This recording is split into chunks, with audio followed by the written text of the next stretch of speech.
If your AnyDesk is showing the 1000 seconds problem, or you need to reset the app's identity and get AnyDesk working properly again, this quick guide will walk you through the process step by step. We're going to close AnyDesk completely, open the correct data folder, remove the configuration files, and then reopen the app so it can generate fresh settings. Before we begin, make sure you hit like and subscribe for more simple tech fixes just like this.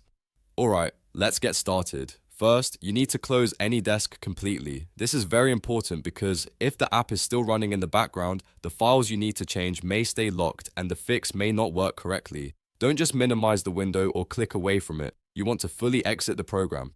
Next, look at the system tray in the bottom right corner of your screen. Find the AnyDesk icon there. Right-click on it and then choose Quit. This fully closes the application instead of leaving it active in the background. If you skip this step, Windows may continue using the existing files, and that can stop the reset from working.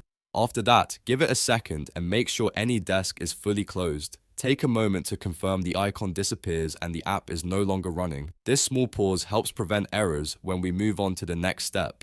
Now we need to open the AnyDesk data folder. To do that, press Windows and R on your keyboard. That will open the Run Dialog box, which is one of the fastest ways to jump directly to a system folder. In the Run box, type %ProgramData% \AnyDesk, then press Enter. This will take you directly into the AnyDesk system data directory. If the folder opens correctly, you're in the right place and ready for the next step. Inside this folder, look for the configuration files named service.conf and system.conf. These files store important setup information that AnyDesk uses to keep its current identity and configuration. In many cases, removing these files can help refresh AnyDesk when it is stuck or behaving incorrectly. Once you find those files, right-click them and select Delete.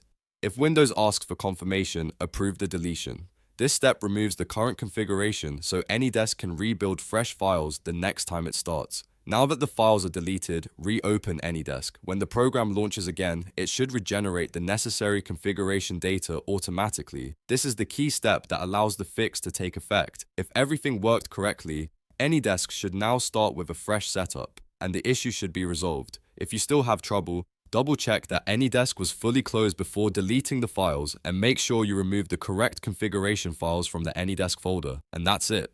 You've now gone through the steps to fix the AnyDesk 1000 seconds issue by closing the app, deleting the configuration files, and reopening it cleanly. If this tutorial helped, please give it a like, subscribe for more useful guides, and I'll see you in the next one.